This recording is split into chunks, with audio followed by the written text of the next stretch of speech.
I don't think we realized at the time we were making the film what a groundbreaking film it was going to be in terms of visual design, the storytelling approach, and the musical style. I think animators now, whether it's my generation or the next generation, we all have a sense of awe of Sleeping Beauty. It's just a caliber of art and craftsmanship that would be hard to find these days.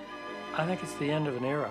I think it's the end of a kind of animation that we'll never see again. A kind of opulence and lavishness and meticulous craftsmanship that is gone now. Walt told the artists that he wanted to make something beautiful, that he wanted a moving tapestry, and that's essentially what they gave him. And certainly there's a similarity in terms of the story between Snow White, Cinderella, and Sleeping Beauty. So that was probably Walt's way of saying, maybe story-wise, we have to cover some of the same territory, but at least visually, we can really bring something unique to the screen. So interestingly enough, Sleeping Beauty was a big gamble, much like Fantasia, which was also very sophisticated and classical and arty. It didn't look like Snow White or Peter Pan or Lady and the Tramp. It wasn't like any of the other films. That takes guts.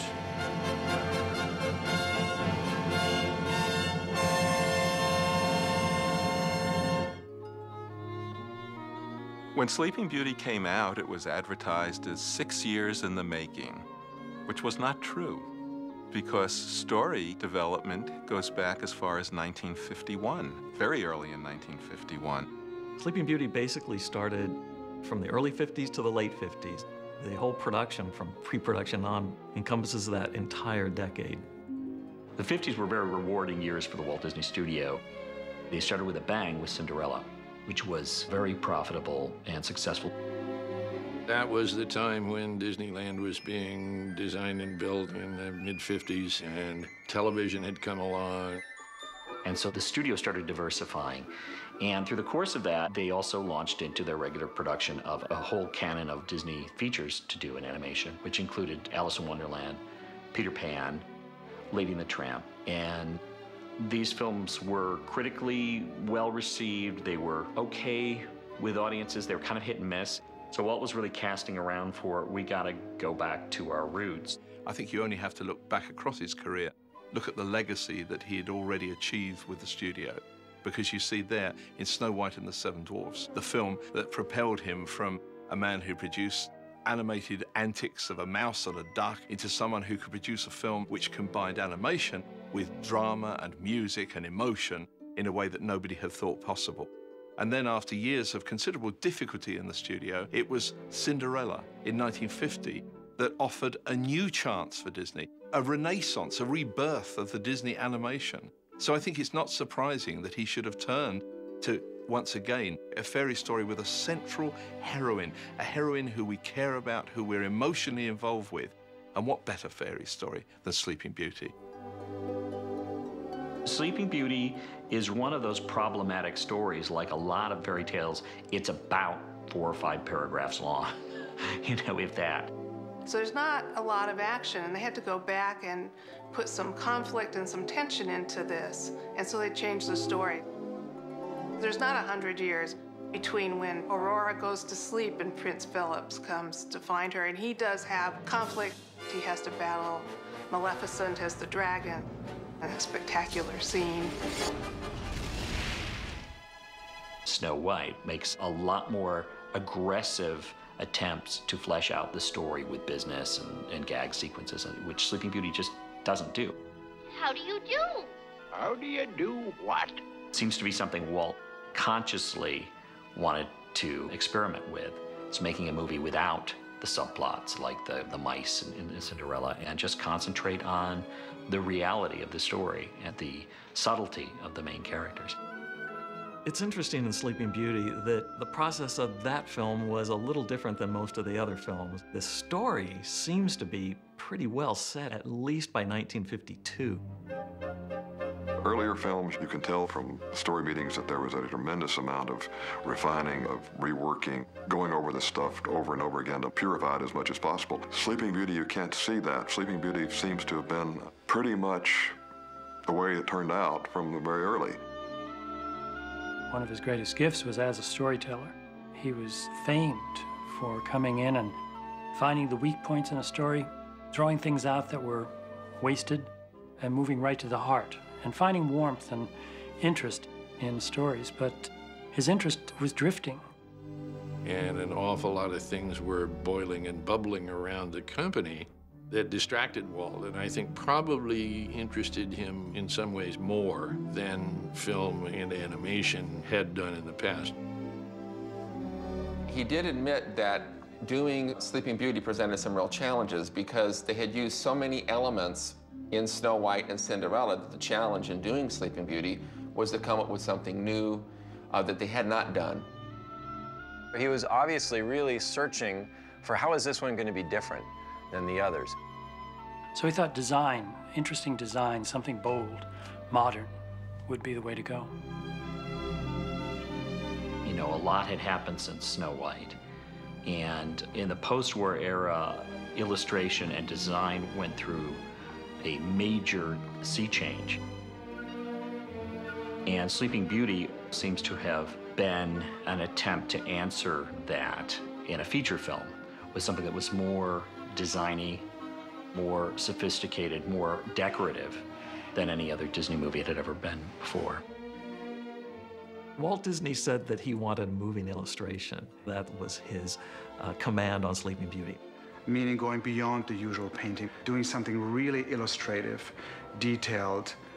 Every frame in Sleeping Beauty, even if you were to stop the film anywhere in the course of its projection, you would get a perfectly beautiful, composed image, you know, just something you could almost frame and hang on the wall. The styling had its origin in a visit by John Hinch, a Disney layout artist, to the Cloisters, the Metropolitan Museum of Art's medieval galleries in Manhattan.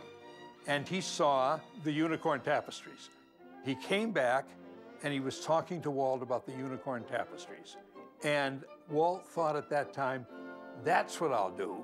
It'll be completely different. And John Hinch made some sketches that were based on that trip. Ivan Earle then made trial paintings based on those drawings as a sort of test to see what he would do for Sleeping Beauty. I wonder if my heart keeps singing. Part of the production process was this amazing group of artists who would do pre-production artwork to determine what the look of the film was going to be. One of those artists, well, one of my favorites is Mary Blair, and she would do these beautiful paintings that are just exquisite, very simple and yet bold and electric in terms of the emotion. I've read several accounts, it all seems to be true, that Walt, he was complaining in a meeting, you know, we hire brilliant, brilliant, brilliant stylists like Mary Blair, and yet I feel it never reaches the screen. There are only a few shorts in which Mary Blair's work really looks the way it was intended to look in the concept paintings. Once Upon a Wintertime is a short that is very much Mary Blair's style, carried over into the animation, and it matches the background very well. But you take something like Johnny Appleseed, which has a Mary Blair stylized background, you still have these rounded characters in front, and it's kind of a disconnect there. And he loved her work for films like Peter Pan and Alice in Wonderland. But when he saw the film on screen, he felt that her vision had got watered down, had been made less than it should have been. This was not going to happen on Sleeping Beauty. And to ensure that, Disney handed over the baton for the artistic look of Sleeping Beauty to Ivan Earle, a man of very, very unique vision. Disney wanted to see that captured on screen.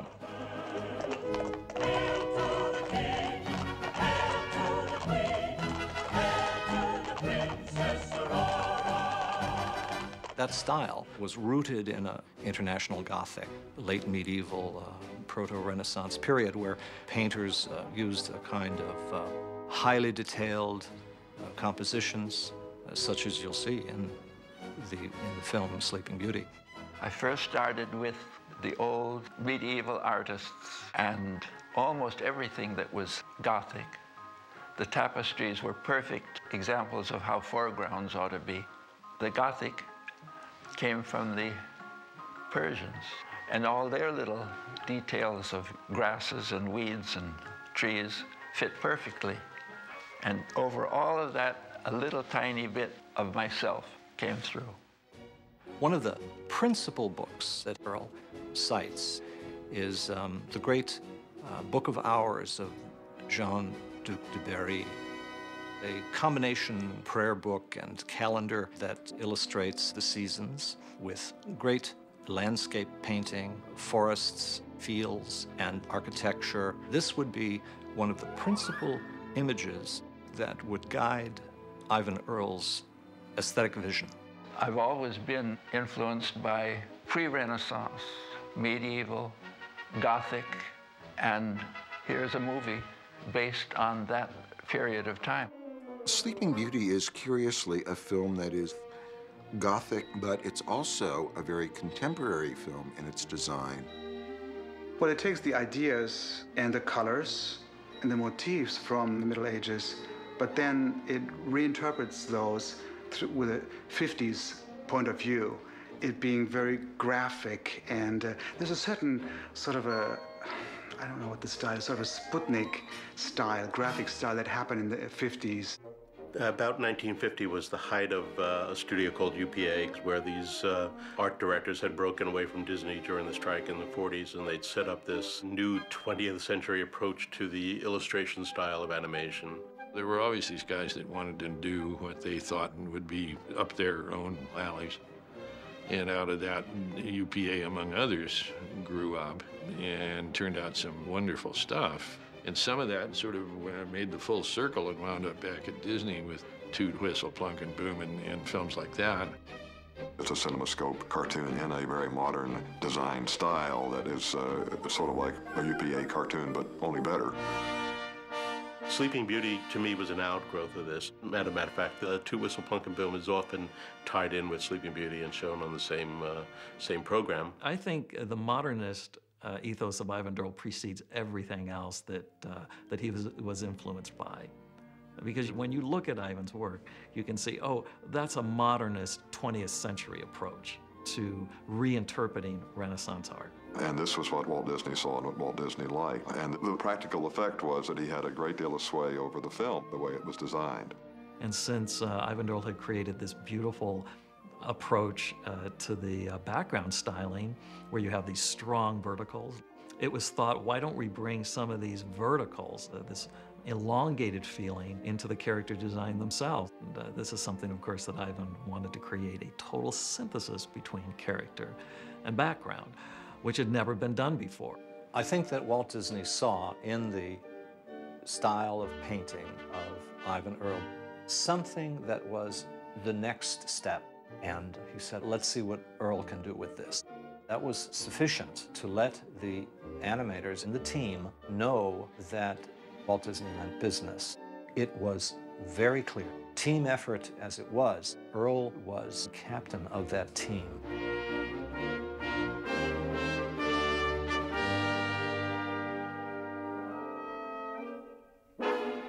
The styling of Sleeping Beauty became an issue because this seemed to sometimes overtake the animation. And of course, animators want the audience to focus on their characters, not on the background. The background that's appropriately named the background. The animators had two real challenges with the design of the film. In the first place, the backgrounds were so detailed and busy that it was hard to make the characters stand out and read against them. And also, the characters had to be stylized in a way that matched the backgrounds. And Ivan Earl, he was very strict on the rules that he wanted the animators to follow. The animators were always a very protected species at Disney, and they had a lot of input in terms of their character, in terms of how the characters would be colored and so on.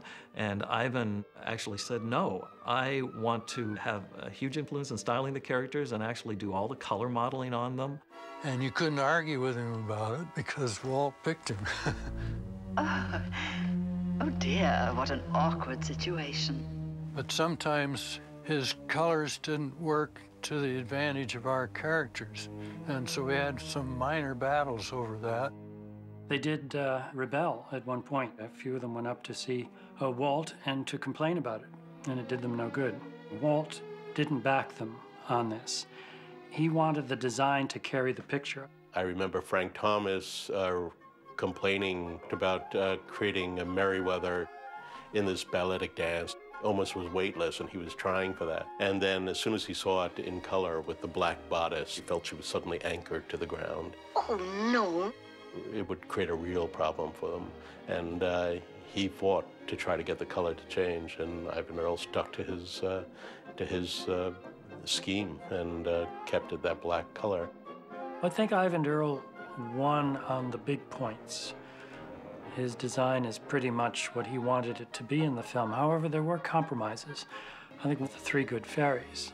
The animators got their way too, because what they managed to do was to bring into those characters something which was the familiar Disney feeling.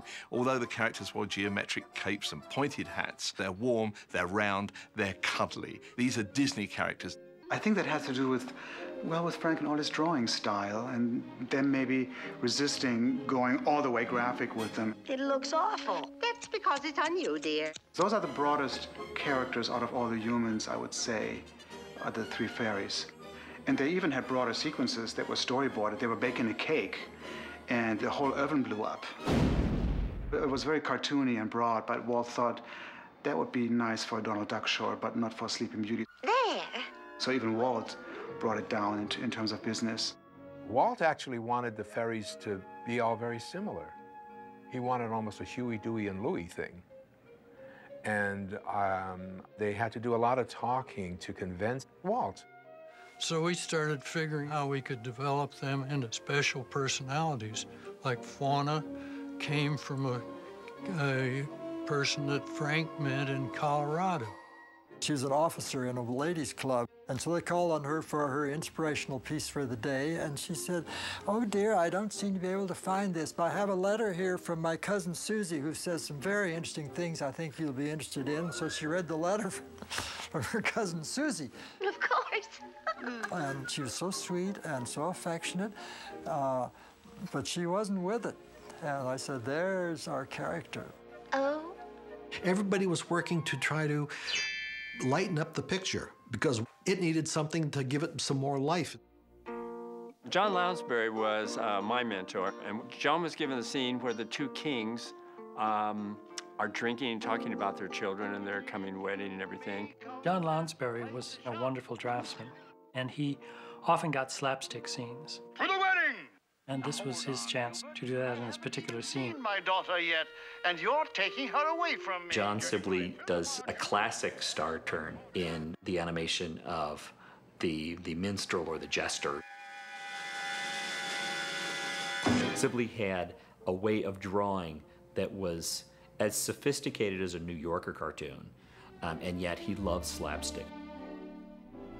He's an unsung animator in some ways because people don't hear his name mentioned as often, but his work here on The Jester is really one of the highlights of the movie for me.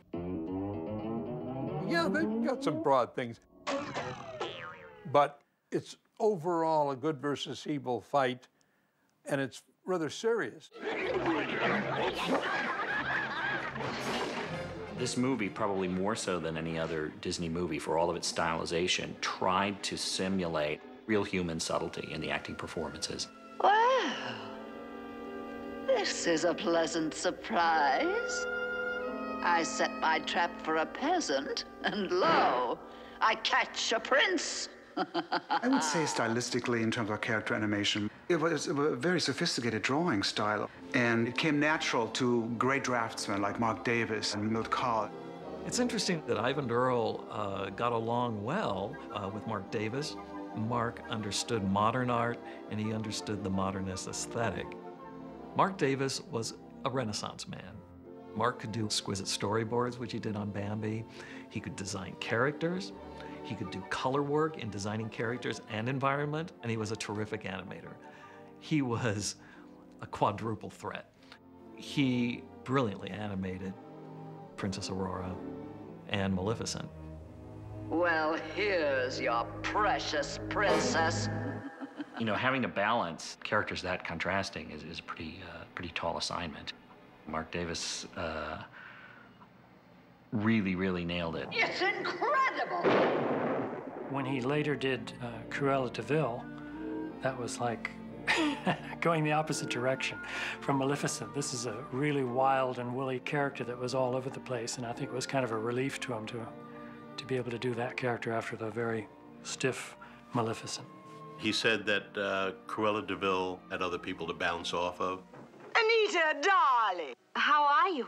Miserable, darling, as usual. Perfectly wretched. Whereas Maleficent, she just gave speeches. Oh, they're hopeless. A disgrace to the forces of evil. It's very difficult to do a character that speaks more or less directly to the audience and does not work closely with another character. So the one thing she had to work with was the Raven. It was a story element for her to be able to talk to somebody. But I remember Mark sitting down there, and he had a little 16 millimeter viewer, and he had gotten footage from the True Life Adventure people, and they had ravens that they had shot. Oh, I remember them borrowing film from us. I remember a number of times furnishing animal footage to animators for reference. Ravens were in everything we ever made because they're such a ubiquitous bird. So Mark Davis' impact on Sleeping Beauty is palpable. Milt Kahl got the assignment of doing The Prince, which he absolutely dreaded. Mark and Milt both would love to have done fun things, but they always got stuck with all the realistic animation because they were the best draftsmen. The horse is a great example of what Milt Kahl could really do. There was a sense of solidity and dimensionality, and yet a very clean graphic look to the way the thing was drawn that made it, he makes it look so easy. No, it cannot be! Wooly Reitherman directed the sequence of the dragon fight.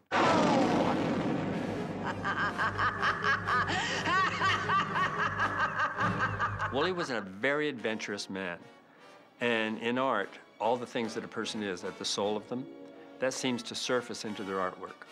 He was a fighter pilot in World War II, and so, you know, he'd seen a lot of action, and he loved action. Sometimes when you're directing a sequence, logic might take a back seat to emotion, and certainly in Sleeping Beauty and in the dragon fight, Wooly always talked about it. You didn't know how he got through the thorns or how his horse ever got up there. They used to criticize that thing when I showed it first. But Walt liked it, thank goodness. It didn't need the logic. You didn't have time to think. That thing was driving at you all the time. And that's what gives you the juices. That's what makes your adrenaline go. One of the most powerful climactic sequences ever in a Disney film. And I don't even know if it's ever been topped. It is just a tour de force of action. The film is just filled with gorgeous scenes done by the best people in the business. Great stuff that just really knocked us out when we saw it back in 1956. The animation, it was just fantastic. No one person ever creates an animated character. The voice has to be cast and recorded, and for a film like Sleeping Beauty that relies on so much realism, live-action reference footage is shot, as well as the animation and the design. So it's a very complicated process. There's one thing that you can see Walt's hand, and that is in the casting. He was very meticulous about who he wanted to speak the lines. There are really good choice voices in this film. Aurora, she's not the innocent that Snow White was, nor even Cinderella. She has a dignity, even though she's just a princess, I suppose, but she comes off as a queen in the film. Well, and what are you three dears up to? Mary Costa is like the perfect fairy tale voice, very clean, and she had to work on this almost mid-Atlantic, somewhat English accent because she comes from the South and she had to get the Southern accent out of there because this is a European fairy tale, but she managed beautifully, I thought. And Walt just loved her voice. Walt Disney called me and he said, "You have a warm, warm voice, and it expresses love from your heart. Also, your voice is so naturally placed that you can use your singing voice as an extension of speech." I wonder why each little bird has a someone. And he said, "I want you to drop all of the colors and the things that you feel about Briar Rose to your vocal palette, and I want you to paint with your voice." I'm awfully sorry. I didn't mean to frighten you. Oh, it wasn't that. It's just that you're A stranger? And Prince Philip with Bill Shirley is just as well a really good, solid voice. We all had a schoolgirl crush on Bill Shirley. He was so nice. He was handsome, he sang beautifully, and he was such a gentleman. He was a pop singer. I know you, I walked with you once upon a dream. She was really an operatic singer, and she proved it later by singing with the Metropolitan Opera.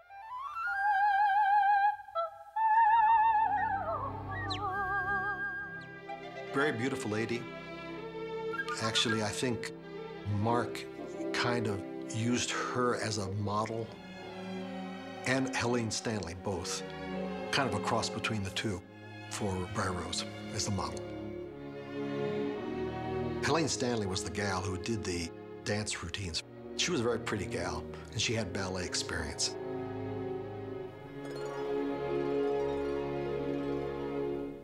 Alice Davis, who had a degree in fashion design and had worked as a clothing designer, had designed and made the costume for Aurora. The costume they wanted when she was in the forest, they wanted it to be more like a dirndl skirt that the peasants would wear. And they wanted the skirt to fill out almost like a bell shape, but still twist around the body when she was dancing. So Mark drew what he wanted and how he wanted it to work. And then I made the costume, and he was very pleased with it. So that was my first job working for Disney Studios. Live reference has often been used in most of the Disney films when it calls for a kind of realistic movement in which they shoot live actors enacting some of the scenes from a picture in which the animators can use as reference. Stefan, there's something important I have to tell you. Not now, Hubert. They would go in and rehearse the scenes with live actors. They'd set it up with props and boxes and then use that as reference.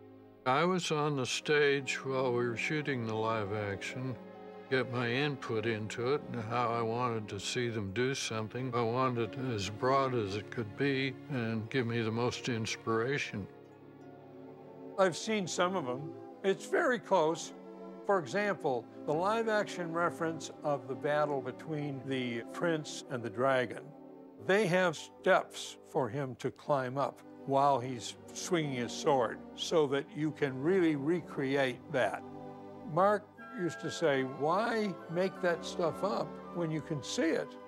Now, we have to remember, for animators today, we have a whole library of animation that we can go back and look at to analyze character and action. And you think, how does someone fly? How does someone, fight a dragon? We have all that. These animators didn't have that. They had to explore it and invent it themselves. They studied the motions of the characters on a frame-by-frame basis before they went into their animation, and they pulled gestures or movements out of that. Eleanor Audley, who did the voice work, did a lot of the live action. If you ever saw an actual still photo of Eleanor Audley, you can just think of Maleficent, because he drew very much from her personality to bring that to life in the film. I knew when the actors were coming in to record on the lot, and so we would all watch them parade in and say, that's her. That's Eleanor. That's the one who's Maleficent. Look at her. She looks like what we're drawing. Fools! I think Eleanor Audley's voice is an enormously impressive voice. Eleanor Audley was a vocal artist who had a Disney past. She was the stepmother in Cinderella and just played it to the hilt. Eleanor, for me, is the most interesting of the characters to watch in Sleeping Beauty, mainly because her voice is so powerful. Listen well, all of you. Verna Felton, who had done many voices for Disney, she was in numerous films, was the bossy good fairy. Now, you take care of the cake while I clean the room, dear, and I'll make the dress. Now hurry. Walt found her voice wonderful, and he used her again and again. She is the fairy godmother in Cinderella. She is one of the haughty elephants that Bill Teitla animated for Dumbo. Ladies, it's no laughing matter at all. She is the queen in Alice in Wonderland. Ah! With their heads! Now, dear, that isn't a very nice thing to say. Fauna is Barbara Jo Allen, and she was Vera Vague on the Bob Hope Show. And then Merriweather was Barbara Luddy. She was the very elegant and refined lady from Lady and the Tramp. It sounds wonderful. She had a voice that was very easy to listen to and very expressive. I think we've had enough of this nonsense. They were people you liked. So there were three likable people playing the three fairies. What you look for in a voice for animation is someone who will give the animators some hints as to what the character is doing. That's the artistry of voice actor, is to make it sound as though these characters are breathing and alive. I felt that what we were trying to do as artists with pencils, we were trying to measure up to some standard that had already been set by the voices. Sleeping Beauty has made such a difference in my life. I have met so many marvelous people, animators, directors, producers, and being Sleeping Beauty, I am treated so royally. It's been a once-upon-a-dream experience. And now to make a lovely dress fit to grace a fair princess. Oh, you darlings. This is the happiest day of my life. Maleficent doesn't know anything about love or kindness. I'd like to turn her into a fat old hop toad. Well, in that event, I'd best be on my way. Stand back, you fools!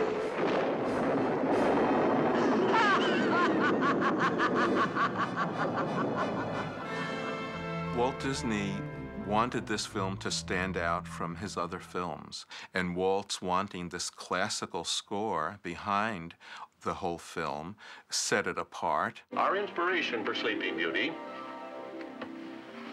was this wonderful score written more than 75 years ago by Peter Tchaikovsky for his ballet version of the fairy tale. When you see Sleeping Beauty, you hear Tchaikovsky.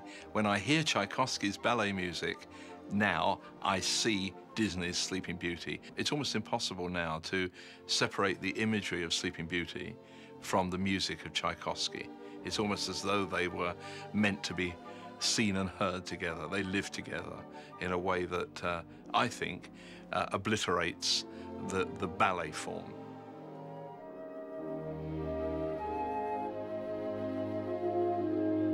I think it was the elegant and stately style of Ivan Durrell's drawings that pushed the studio away from a traditional Disney song score and to the more elegant and stately ballet by Tchaikovsky. Originally, they had a Sammy Fain score all written out for this film.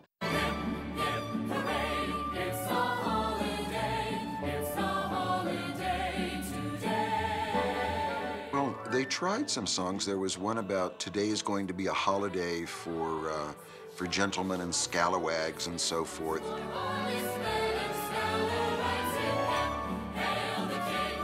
Sammy Fain and Jack Lawrence had written a song called I Happen to Have a Picture. Now it happens I have a picture. Where proud fathers in today's world would pull out their wallets and unfold a bunch of photos of their babies.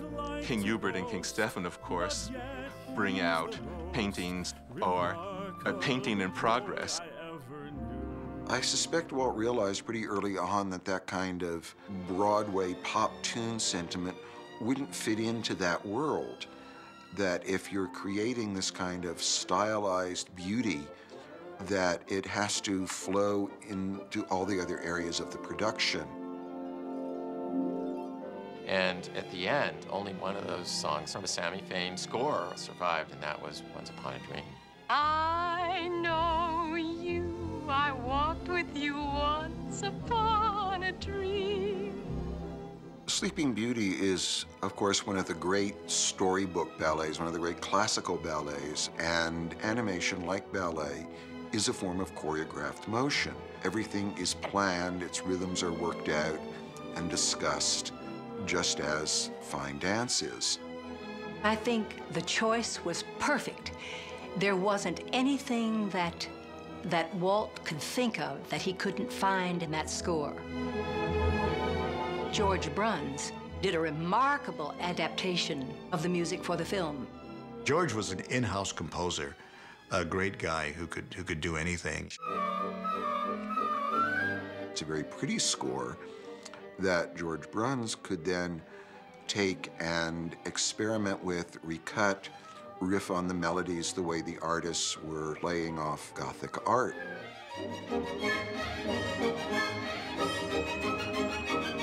And I think with the Tchaikovsky music, I remember that we would listen to that, you know, da-dum-dum, da-da-da-da-dum. We would listen to that to get you the feeling of what you were trying to do with your drawings. It was magnificent music. It's as though Tchaikovsky had been invited to write the music for this film and had just created a Disney score. Not bad, you know. Is he still available? It had a new stereo sound system in the film. They went to a state-of-the-art facility in Germany to record in stereo the score for Sleeping Beauty. Walt was determined to make Sleeping Beauty a different kind of animated film. He instructed his crews to develop new methods of telling the story, of photographing it, using the music properly. So it resulted in a number of innovations. Walt said, there's a new process called Technorama, and it's a 70mm frame, not running this way, but running horizontally. And I can put Sleeping Beauty on that and widen it out, and it'll be the most breathtaking way of ever seeing animation on the screen. So what it did for us, you know, down in the trenches, it meant that we had to work on very large sheets of paper, and they were just awkward to work with because an animation artist has to flip the drawings back and forth, roll the pages to see the action. And when you've got a paper the size of a bed sheet and you're trying to work on these little characters on these gigantic sheets of paper, that became a minor problem for us. But that's the format that they wanted to go with. Because of that, the staging of many of the shots had to become very much like a pageant. I mean, it's one beautiful sequence after another beautiful sequence after another beautiful sequence. They really used the screen to advantage. There's a wonderful scene where Maleficent's up in the castle and she's over to the left side of the screen and she shoots her lightning bolt straight across the screen. You follow the action. It's quite dynamically laid out and staged. The special effects are interesting and wonderful. They almost look, some of them, like computer effects. But of course, this was before that. This was all handmade animation. Probably some of the highest quality type of traditional hand-drawn animation ever made. I remember reading something at a film festival here in Los Angeles in which they listed the battle with Maleficent as the dragon as probably the greatest achievement graphically on 70mm film that had ever been done to that point and probably would ever be done in the future. The Forest of Thorns itself is a pretty spectacular effect of these gargantuan plants with enormous 3-foot-long spikes growing from their stems. Disney had its own effects department, and again, some of the best effects animators in the business. Just like everything else in Sleeping Beauty, the effects have a design aesthetic as well. The vertical elements, the twists and the curls and so on, how can we use those and influence the effects department? In Sleeping Beauty, every element is so polished and so refined and just reached a point of perfection that no one else could approach. Each of the Disney films, I think, has its own particular reason for why it's well remembered. Most of them are character-driven and have warm, comical characters that come to the foreground. Many of them have great songs that live for all time. And you kind of look at Sleeping Beauty in a little bit different way. And it's probably in the perfection that literally is obvious in every aspect of the film. And this goes not only for the animators and designers themselves, but for, say, ink and paint artists. Well, since Mickey Mouse began, of course, cells have been transferred from the original drawings by the animators onto a clear celluloid. And first, the ink is drawn on the front side of the picture. That dries, and then it's turned over and painted on the back. That's an amazing amount of work. There was such an incredible level of skill in taking these solid drawings and then cleaning them up to a solid line and then inking them. That's 3 steps away from the original drawing. It was a very difficult thing to do. It was necessary to go through a great deal of cleanup on the drawings. They had to be cleaned up impeccably, down to almost an architect's line. It's interesting to see the actual paper drawings because you can also see all the erasures and all the details in them where someone, thank heaven, was human enough to make mistakes, which they then corrected. It's an awesome discipline to take a drawing that finite, that finished, that rendered, and then slap a cell over it, and then replicate it in 18 to 28 different colors of ink for 24 frames a second. That is an awesome discipline. And this meticulous inking in colors gave a feel that's been lost in animation. It's just a beautiful thing of the past. Certainly the artifacts that came from that movie was a particular crest in a wave. Every cell in that film was a masterpiece. Every single frame was a masterpiece. Well, of course, that came, with cost. And Disney could no longer lavish that much attention on a feature film any longer. Costs were just going through the roof. And so Sleeping Beauty was truly the end of an era of that kind of Disney filmmaking.